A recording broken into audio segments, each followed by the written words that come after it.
Good evening everyone.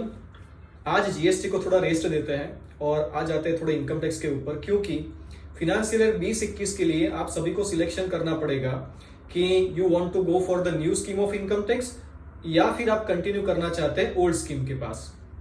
Old scheme और new scheme का ये जो अमेंडमेंट है वो नया नहीं है, लेकिन इसका सिलेक्शन फिनेंशियल ईयर 2021 के लिए करना पड़ेगा। इस वीडियो को इस टाइम पे लेने का पर्पज ये है कि नॉर्मली फरवरी और मार्च के मंथ में लोग सेक्शन 80C के लिए इन्वेस्टमेंट करते हैं, तो ये इन्वेस्टमेंट करते टाइम पे ओल्ड स्कीम और न्यू स्कीम का कंपैरिजन समझ लेना बहुत ही जरूरी है। That's why I have decided to upload this video. क्या डिफरेंस है दोनों के बीच में देखते हैं प्रेजेंटेशन के साथ। तो सबसे पहले ये जो स्कीम है, जो नई स्कीम हम लोग बोल रहे हैं जिसको, ये एप्लीकेबल हो रही है सिर्फ और सिर्फ इंडिविजुअल और एचयूएफ के लिए। लेकिन इसकी इंडिविजुअल पर्सन और एचयूएफ ही इसके लिए जा सकते हैं। So this is the basic thing. तो फिर पुरानी जो हमारी स्कीम है उसमें इस तरीके के टैक्स रेट है कि 5%, 20% और 30%। 2 lakh to 5 lakh rupees 5%, 5 lakh rupees to 10 lakh rupees 20% and above 10 lakh rupees it will be 30%। जबकि नई स्कीम में 5%, 20%, 30% को रिप्लेस करके 5%, 10%, 15%, 20%, 25%, 30% इतने सारे अलग अलग रेट्स दिए हैं। अब ये जो नई स्कीम है इसमें पुरानी स्कीम की कंपैरिजन में काफी सारे डिडक्शंस, ऑलमोस्ट सारे डिडक्शंस हम लोग कह सकते हैं कि निकाल दिए गए हैं। मतलब कि अगर आपको लोअर टैक्स रेट में जाना है तो आपको इतने डिडक्शंस को फर्गो करना पड़ेगा, इतने डिडक्शन को भूल जाना पड़ेगा। इसमें से कुछ डिडक्शन जो उन लोगों ने फर्गो करने को बोला है वो तो बहुत ही ज्यादा इंपॉर्टेंट और बहुत ही ज्यादा बेसिक है। तो कई बार ऐसा लगता है कि ये डिडक्शन को अगर मुझे फर्गो करना है तो नई स्कीम का क्या मतलब रह जाएगा मेरे लिए। तो जो डिडक्शंस वो लोग बोल रहे हैं कि आपको फर्गो करना है, ऑलमोस्ट सारी की सारी चीजें निकाल दी हैं। लेकिन जो इंपॉर्टेंट चीजें हैं हमारे लिए, जिसके निकल जाने से टैक्स के ऊपर बहुत ही बड़ा इंपैक्ट पड़ेगा हमारे, वो आपकी स्क्रीन के ऊपर है। वो है स्टैंडर्ड डिडक्शन। सैलरीड पर्सन के लिए और पेंशनर्स के लिए स्टैंडर्ड डिडक्शन होता है 50,000 रुपीज का, वो नहीं मिलेगा। एचआरए का डिडक्शन नहीं मिलेगा। एटीसी का जो इन्वेस्टमेंट हम लोग करते हैं वो डिडक्शन भी नहीं मिलेगा। इंटरेस्ट ऑन होम लोन जो 2 लाख रुपीज तक हमको डिडक्शन मिलता है वो भी नहीं मिलेगा। मेडिक्लेम का premium, LTA, interest on saving bank, ये इंपॉर्टेंट डिडक्शंस निकाल दिए गए। इसके अलावा भी काफी सारा लंबा लिस्ट है जो डिडक्शंस हम लोग क्लेम नहीं कर सकते हैं नई स्कीम में। तो नई स्कीम में रेट ऑफ टैक्स तो इन लोगों ने रिड्यूस कर दिया।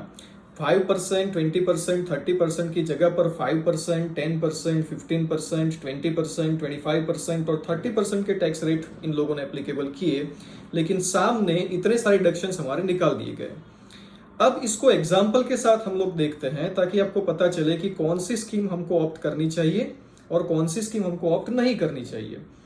पहले ऐसा एज्यूम कर लेते हैं कि भी आपकी इनकम 10 लाख रुपए है एनुअल।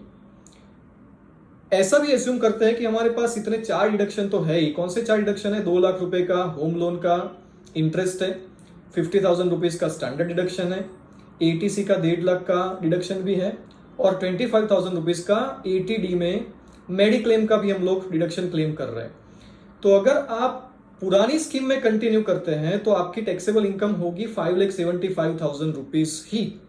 लेकिन नई स्कीम में इसमें से कोई भी डिडक्शन हमको नहीं मिलेगा, तो नई स्कीम में आपकी इनकम मानी जाएगी 10 लाख रुपीज।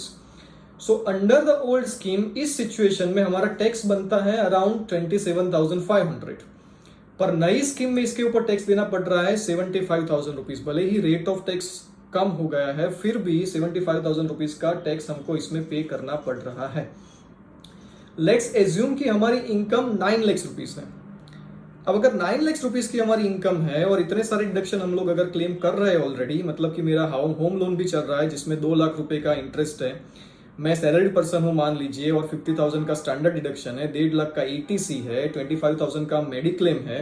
इस सिचुएशन में मेरी टैक्सेबल इनकम हो जाएगी 4,75,000 ही। और 4,75,000 की इनकम के ऊपर पुरानी स्कीम में कोई टैक्स नहीं लगता, मतलब नील। और अगर हम लोग नई स्कीम में जाते हैं then we are required to pay 60,000 rupees tax. तो बहुत ही ऑब्वियस सी बात है कि कौन से पैरामीटर्स के ऊपर से हम लोग डिसाइड कर सकते हैं। अगर मेरा होम लोन चल रहा है, मैं सैलरीड पर्सन हूं और 50,000 रुपीज का स्टैंडर्ड डिडक्शन भी क्लेम कर रहा हूं, 1.5 लाख का मेरा इन्वेस्टमेंट भी हो रहा है और मेडिक्लेम का प्रीमियम भी मैं पे कर रहा हूं, तो इस सिचुएशन में it is better to go for the old scheme, मतलब आप ओल्ड स्कीम में ही कंटिन्यू करें, ये बेटर रहेगा इसकी बजाय कि हम लोग न्यू स्कीम को ऑप्ट करें। एक क्वेश्चन आता है कि क्या इसको हम लोग ईयर टू ईयर चेंज कर सकते हैं, पुरानी स्कीम में से नई स्कीम में, नई स्कीम में से पुरानी स्कीम में, इस तरीके से हम लोग स्विच ओवर कर सकते हैं? तो इसका बड़ा ही सीधा सा आंसर है कि अगर आपकी इनकम में कोई बिजनेस एंड गेन्स की इनकम नहीं है, मतलब बिजनेस और प्रोफेशन का कोई इनकम नहीं है आपका, तो इस सिचुएशन में year to year you are having an option to switch over the scheme, कि इस साल पुरानी स्कीम में है, फिर नई स्कीम में गए, फिर पुरानी स्कीम में आ गए। ऐसा अगर आप लोग करना चाहते हैं तो उसके लिए जरूरी कंडीशन है कि भाई मेरी इनकम में income from business and profession नहीं होना चाहिए। अगर मेरी इनकम में income from business and profession है, मतलब मेरी इनकम बिजनेस से या प्रोफेशन से आ रही है, तो इस सिचुएशन में मैं ईयर टू ईयर इसको चेंज नहीं कर सकता। इसमें कंडीशन ये बनेगी कि आप पुरानी स्कीम में अगर कंटिन्यू कर रहे हैं, उसके बाद में आपको लगता है कि मुझे नई स्कीम में जाना है, then you can go for new scheme. लेकिन फिर बाद में ओल्ड स्कीम में वापस आने का लाइफ टाइम में सिर्फ एक ही चांस रहेगा। मतलब कि आप ओल्ड स्कीम में कंटिन्यू कर रहे हैं, then you are opting for the new scheme. तो अगर न्यू स्कीम में एक बार आपने ऑप्ट कर दिया, तो उस सिचुएशन में पुरानी स्कीम में वापस आने के लिए आपके पास पूरी लाइफ टाइम में सिर्फ एक चांस रहेगा। फिर अगर आप ओल्ड स्कीम में वापस आ गए, then you can not go for the new scheme in the life time. ये किसके लिए है? जिसकी इनकम बिजनेस और प्रोफेशन के अंदर है।